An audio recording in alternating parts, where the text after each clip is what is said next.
न मंज़िल जे रस्ता भुलियासीं त छा है, न मंज़िल जे रस्ता भुलियासीं त छा है, असां रोल माण्हू रुलियासीं त छा है।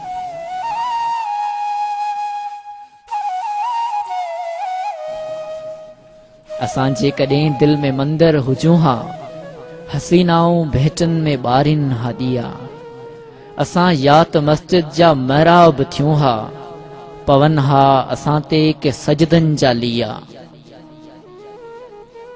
न हो इश्क में हज जो इम्कान कोई, न हो इश्क में हज जो इम्कान कोई, ॿधी ख़ाली एहराम निकिरी पियासीं। असां लाइ गंगा जे अशनान ते झल किनारे किनारे हलंदा रहियासीं। मोहब्बत जो महराज नाहे असां लाइ, ईअं ई ख़ाली उभरे उलियासीं त छा है, असां रोल माण्हू रुलियासीं त छा है।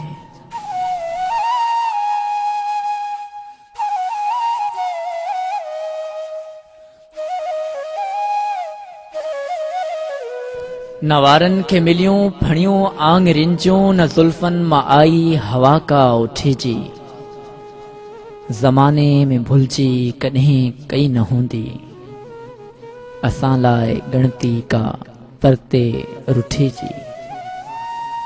हसीननि जे हूंदे अकेलो गुज़ारण,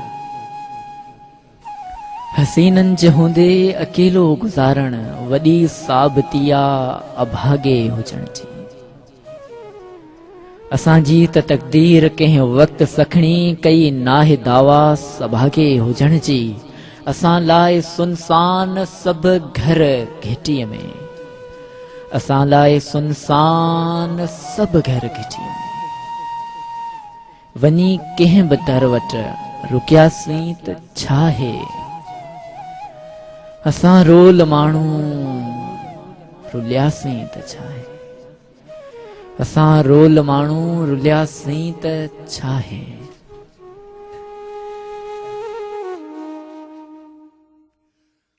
असां प्यार खां दूर मुआसीं हो जाना,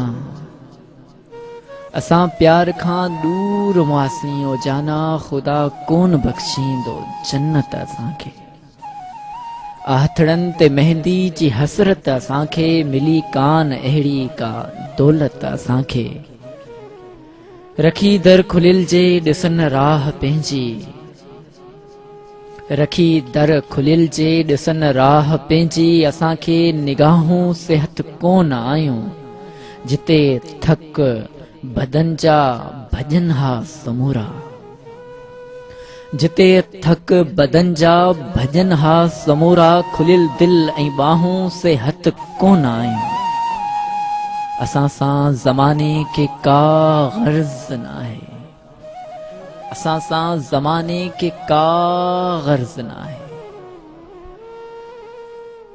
ऐं असां बि जे उन खां रुसियासीं त छा है, असां रोल माण्हू